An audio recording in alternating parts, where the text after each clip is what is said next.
శ్రీ సంధ్యారెడ్డి గారు అనేసి తెలంగాణలో ఉంటారు. ఆమె గరికపాటి నరసింహారావుని ధిక్కరిస్తూ, వ్యతిరేకిస్తూ మధ్యాహ్న భోజనం పిల్లలకి ప్రభుత్వం వారు పేద పిల్లలకి ప్రభుత్వ పాఠశాలల్లో పెడతా ఉంటారు కదా. దాని గురించి గరికపాటి నరసింహారావు మాట్లాడినటువంటి పనికి మాలిన మాటల పట్ల ఆమె ఎంతో బాధతో, కొంచెం కోపంలో, ఆవేశంలో తిడుతూనే మాట్లాడినారు ఆవిడ సంధ్యారెడ్డి గారు. ఆ వీడియో నేను పోస్ట్ చేస్తే వచ్చి బూత్ కామెంట్స్ రాస్తూ ఉన్నారు గరికపాటి అభిమానులు. మీ అవగాహన అనేది ఎంత అధమ స్థాయిలో ఉందో ఒకసారి ఆలోచించుకోండి. గరికపాటి సపోర్టర్స్కి నేను చెప్తా ఉండేది,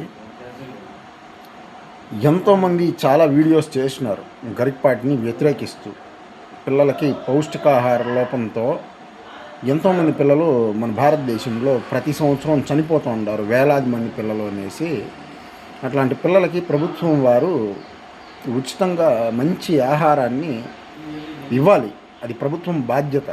సరేనా? ఈ పనికి మాలిన స్కీములు, ఉచిత పథకాలు అన్నీ తీసేసి పేద పిల్లల వాళ్ళకి విద్యను అందించాలి కదా. ఉచితంగా విద్యను అందించాలి, వాళ్ళకి ఆహారాన్ని ఇవ్వాలి.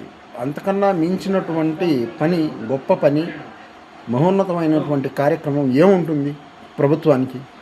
అదే కదా ప్రప్రథమంగా మనకు కావాల్సింది. భావితరాల పిల్లలు వాళ్ళు, మన భారతదేశ భవిష్యత్తు కదా పిల్లలంటే. వాళ్ళకి విద్య, ఉచితంగా భోజనము, ఆహారం అన్నీ ఉండాలి కదా.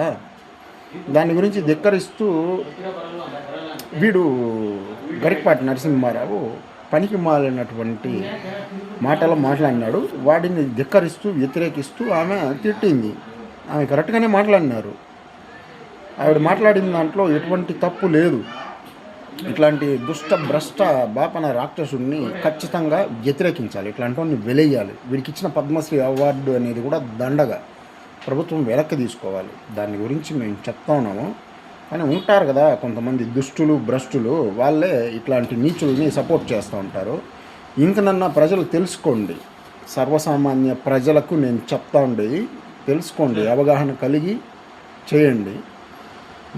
ఏదైనా కామెంట్స్ చేసేటప్పుడు ఇంకిత బుద్ధి అనేది ఒకటి ఉంటుంది ప్రతి మనిషికి. ఆ ఇంకిత బుద్ధి లోపంలో మాట్లాడద్దండి అనేసి చెప్తా ఉన్నాను సూచనగా. మీరు ఇట్లాంటి దుష్టుల్ని, భ్రష్టుల్ని సపోర్ట్ చేసినారంటే మీరే అభాస్ పాలవుతారు.